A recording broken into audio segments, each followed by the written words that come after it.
Morning News is live on Joy 99.7 FM here in Accra. We are live on Love 99.5 FM in Kumasi and over 30 affiliates across Ghana's 16 regions, including Clenham Radio in Bato, Pad FM. In this edition, the severe impacts of COVID-19 pandemic on the average Ghanaian, reduced income levels, depleted savings as many resort to borrowing to survive. We have the latest from a COVID-19 impact survey by the Ghana Statistical Service. It has hit them hard on their income and they have to resort to loans, remittances, pension money and also other support for the electronic levy, which experts say will worsen the state of affairs. Savings for about 8 years, so we relied on that for like 2 years. Can you imagine? My wife lost her job. To me, it affects me about 50%. Technically, I have a reduction in salary. Also this afternoon, Minority Chief Whip Mutaka Mubarak has meanwhile revealed that has reviewed the master plan to ensure rejection of the policy. What they're trying to do. So you have a mole in their ranks. How did we get speaker elected if we didn't have someone? And later on Fact Check today, we focus. This is false. Also this afternoon, we have a new law to regulate the mining industry with particular emphasis on the transportation of explosives in the offing, as President Akufo-Addo backs hope on yet to start inquiry to chart a way forward. I'm still finding it very difficult to accommodate what is taking place and the devastating future regulations. Meanwhile, Lands and Natural Resources Minister assures of fair and comprehensive investigations into the Apiati explosion, as whether or not there was a police escort pitched the traditional authority against the police. There is one pressing issue I would like to... In sports, Andre and Jordan Ayew are so very committed to the Black Stars team despite reports that they have decided to retire from the senior national team. Their publisher, Fifi Taki, says they will continue to don the colours of the national team. And also we focus on the poor performance of the Black Stars as it attracts the fury of MPs. Where is he? Why are you the responsible? Butterflies continuously flapping their wings in the skies without taking shelter on leaves signals rains in a few hours. The appearance of a large number of earthworms on these signals rains in a few hours, so that we understand if a farmer sees this particular indicator, what does he actually predict when it comes to the type of rain and also whether the event will occur or not. We'll take some science lessons.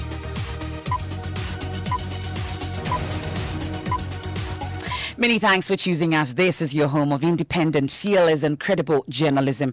This afternoon, a survey by the Ghana Statistical Service has revealed that majority of Ghanaians sampled were left with no choice but to resort to borrowing to cope with the impact of COVID-19 on their finances. They equally opted to rely on in Ghana. COVID-19 has been blamed by government as having a negative impact on the economy, with communicators arguing approval of the controversial electronic levy could help government turn things around. The latest data released by the Statistical Service gives an insight into how COVID-19 affected income levels. Victor Boating Owusu. COVID level, and simply because it has hit them hard on their income and they have to resort to loans, remittances. Borrowing became more frequent and most of the coping strategies that was put in place was borrowing and good items that the household purchases increased a lot. First, which period was this data collected, Joseph? So there's the Western, Central, Greater Accra and Volta region. Well, let's... 6.7% of respondents indicated that their total household income 8.2% reduction. 77.3% of households... Had to borrow to adjust? Yes, approximately 86.7% of household used savings. That is about 43.0% in 2020 than in 2021. Today, to share how they coped. Yes. So you don't COVID. I mean, like the early stages of COVID, they decided that because of the lockdown, they're not going to come back to work again. It's not getting better of us. That is why it's my message. So I'll give the percentage. To me, it affects me about 50%. Technically, I have a reduction in salary. COVID has affected anybody. They didn't know how to do it. So some of us was on contract, told us that we have refused to renew our contracts. Meanwhile, it's a yearly contract. So if you are saying that I've refused to renew my contract, it is from January to December, and you are giving me a letter that I've refused to renew my contract in March. So they said I've refused to renew my contract, so they terminated my appointment. some of your contributions on the Super Morning Show today. Still on issues relating to the economy. The Mobile Money Vendors Association of the Public Forum in an effort to gather support of the public for the policy. Also, as promised, the Finance Minister has been meeting members of the minority. I'll take you to Parliament shortly on it. But they will be hoping to get the support of the minority. The Mobile Money Vendors Association want Parliament to block the policy. Here's General Secretary of the Association, Evans Otumfuo. Drive of the economy. The other one also has to do with the fact that millions of young people will be losing their jobs because mobile money agents, we are over 400,000. And so if averagely each agent is employing 2 people, just multiply and you can imagine the job loss or the potential job loss that the levy will impose on us. We also have 80% chances of going back to our cash system, which is something that should be very worrying to all of us. We have the e-levy should be scrapped. That is our message. The message is that the e-levy should be scrapped. Well, outside Parliament today, a group known as Justice for Ghana continue what they call Occupy Parliament as they seek to pile pressure on MPs to reject the e-levy. Past 3 days, we were here on Tuesday, and today is Thursday. And so we were here on Tuesday at 7:30 p.m. when we were told that Parliament had closed. We also closed. Yesterday, around 5 to 6, we were told that Parliament had just closed. But we always want to be sure that at least the majority, we have our own spies and monitors around. So when they see that they have taken off, then we too can go home. If they are still in their offices, the chameleon nature of Akufo-Addo and his government can lead them to change their mind. We don't want to be taken by surprise. The House of Representatives is our house, and we are here to pile pressure, to increase the momentum, and to alert them that generally, and your unique transaction. Ahead of the recons vehemently oppose. On our side, mold in there, or they don't have in their ranks. So now I understand. I became the agent myself. They've come to take one of the things. A group dynamics. That is the everybody. So there are disgruntled elements among the majority. Whether on our side, and you cultivate them for your purpose. That's interesting. In the Congress or in the House of Commons, they call the wings the forces of darkness, because you have to keep your ear to the ground. That's the Minority Chief Whip Mutaka Mubarak. Well, the full interview is on all our social media platforms. You can catch it. But let me take you to Parliament. And as promised, Finance Minister Ken Ofori-Atta, together with some leading members of government, are meeting members of the Minority Affairs correspondent. Parker Wilson joins me on the line with details of this. Parker, what have you been able to glean from that meeting? So, from my source tells me that the delegation from government was led by the Finance Minister Ken Ofori-Atta himself, and also Edubuahin, together with all the ranking members on the minority caucus. So if you're an NDC, MP, and you are the ranking on any committee, you were in those meetings. Now, if my source tells me those meetings did not go as planned. In fact, the NDC side believed that what the Finance Minister said was nothing new, and so they agreed that the Sustelcos to engage the banks. And that is the reason they decided or agreed to suspend the meeting for today and return tomorrow to engage further to see whether the NDC would buy into the idea of the government and support the approval of the levy. But does it appear that the NDC side, after this meeting today and tomorrow, will soften their stance on the e-levy? It doesn't appear so. I have introduced the reconsider levy in the plenary. They will definitely kick against it. But the NDC is unperturbed and is ready to fight the e-levy at all costs. Well, but what else is happening in Parliament? Well, because of this said meeting, in fact, the minority caucus, as I speak to you, are now in a caucus meeting. They are briefing their members on what transpired between the ranking members and the leader. Nothing is happening. With except to say that the Justice for Ghana group are still picketing right in front of Parliament.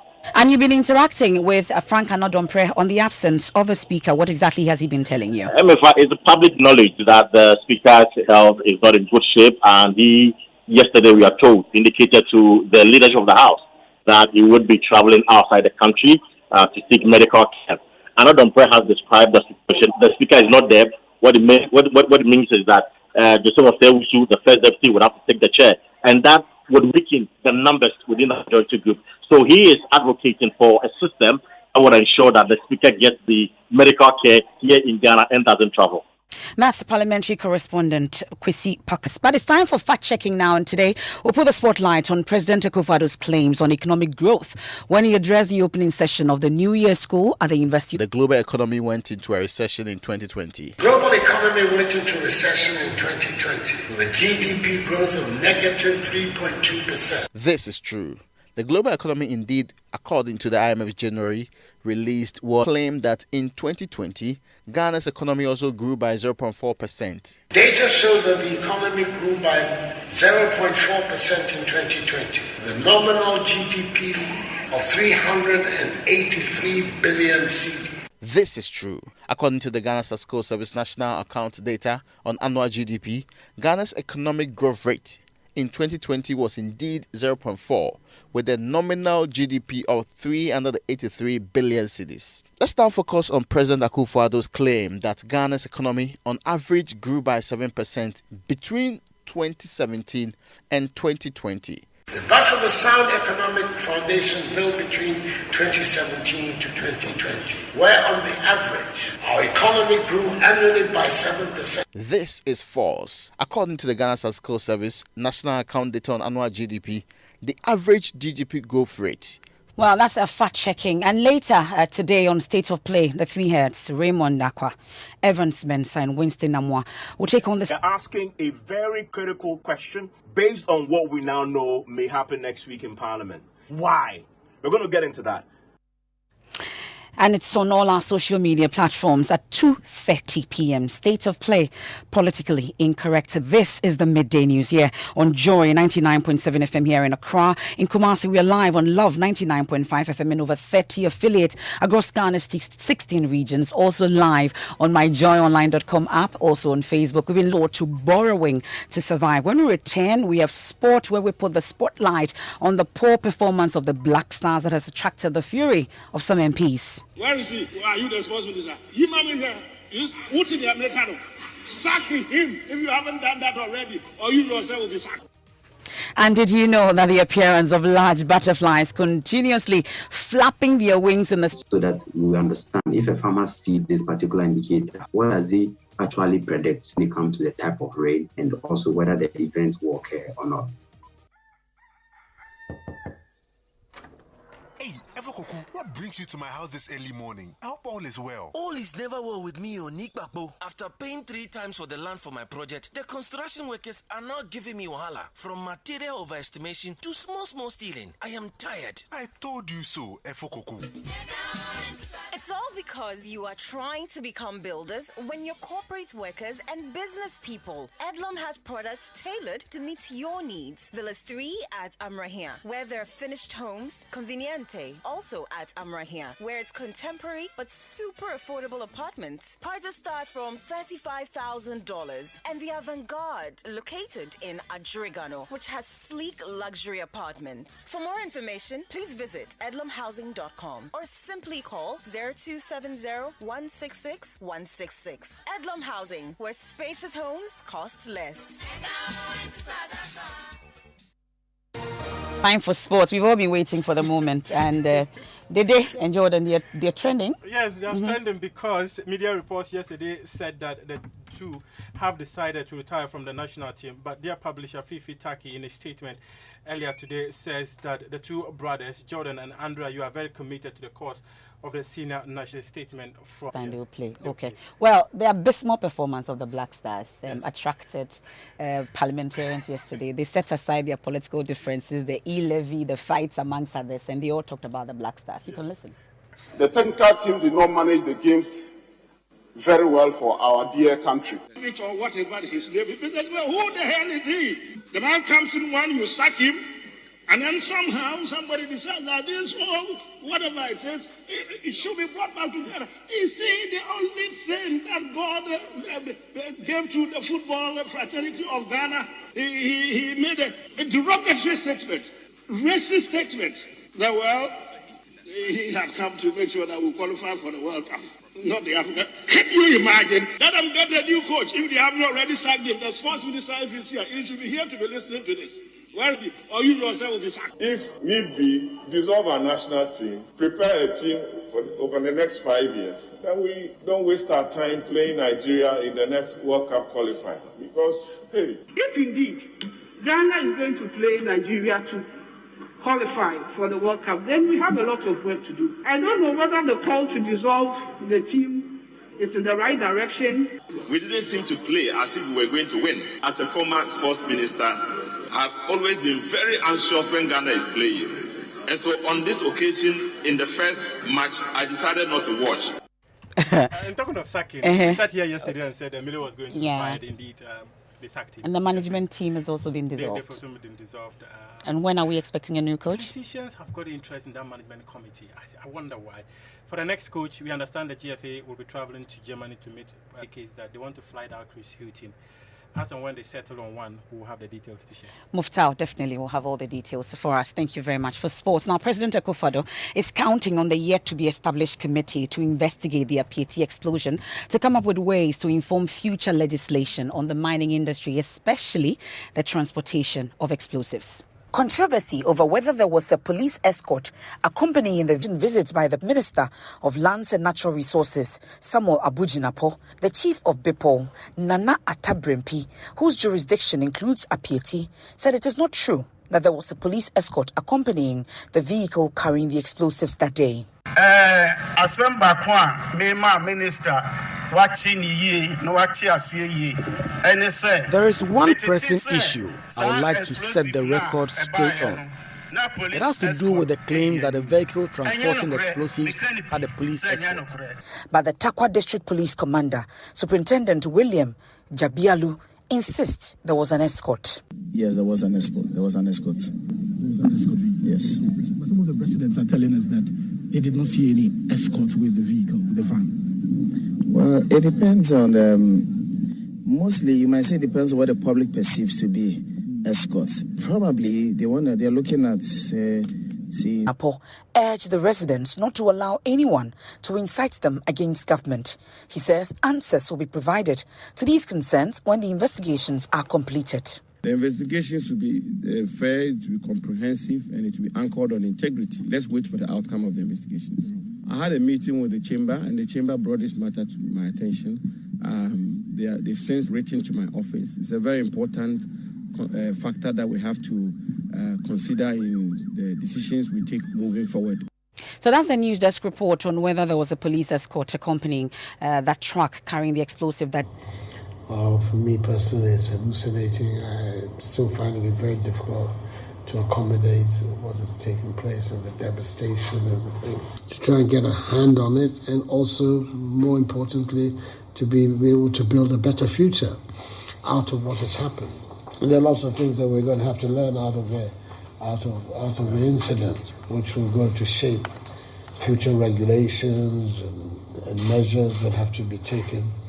I think the whole area of the safety of mines is now, and of mining activities in Ghana, now has to be very much at the front burner of national discourse. And we are required to find new and more acceptable solutions to how to ensure that safety of our population. President Akufo-Addo there. Now, did you know that the appearance of large butterflies continuously flapping their wings in the skies without taking shelter on leaves signals rains in a few hours? But we tested it ourselves. Let's say, for example, the loud singing of cocoa birds is an indication of rains in the next few days. Interpretation of mosquito for weather has a higher correlation with high rain as compared to medium rain and then low rain. Ants also have a very thin line to normal rainfall, but a very thick line to onset, which means that they use ants more for onset and they have more correlation with onset than that of the normal rains. Butterflies actually was most reliable, and unfortunately or fortunately, it was also the least used, and then the least used was a soil. And it helped us so that we understand if a farmer sees this particular indicator, what does he actually predict? when it comes to the type of rain. When we engage indigenous people to collect forecasts for us, especially in areas where scientific meteorological infrastructure is not really sufficient, we'll be able to beef up our data sets and try to bridge the gap that exists in this particular aspect of climatology, forecasting especially. Yeah. Well, as part of its Golden Jubilee anniversary, celebrated Ghanaian music group Joyful Way Incorporated is adopting a health facility in need of the group. Stephen Otu, who has been speaking at a media launch of the anniversary, joining us as Mausi, Numong and Tasha and Michelle have the rest of the story in this report read to you.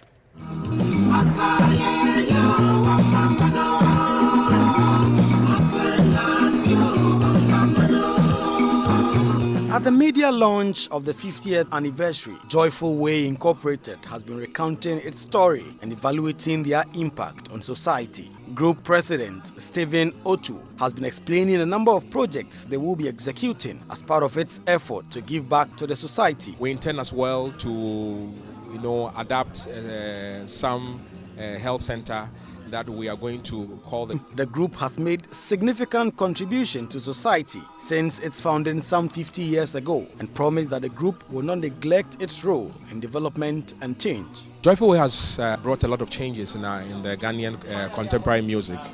We started to the introduction of instruments, the playing of drums and other things in music.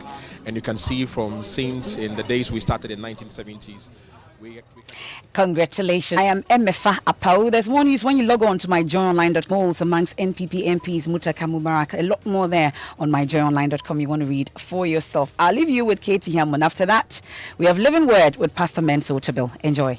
The technical team did not manage the games very well for our dear country. Whatever his name is, who the hell is he? The man comes in one, you sack him.